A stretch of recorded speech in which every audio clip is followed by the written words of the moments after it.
Timplahan na natin itong ating kinilaw.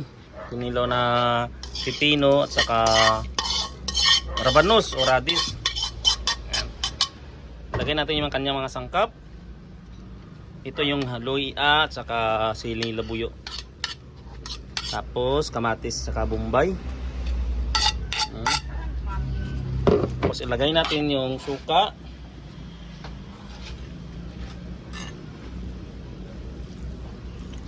Lagyan natin ng pampalasa, magic,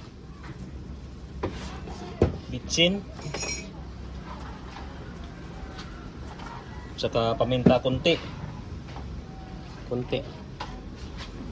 Maglagay tayo ng asin. Saka maglagay tayo ng patis. Yan. Magkuha ako ng gloves ko ha, himasimasin ko to. Mayroon akong gloves, himasimasin na natin to. Yan. Kasi upload ko to sa YouTube eh. Kaya naka-landscape na, nakatagilid na yung ating video.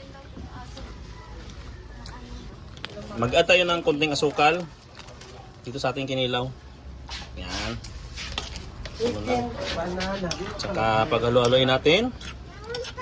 Napakasarap na salad. Hindi pala kilaw to, salad pala. Radis o saka pipino.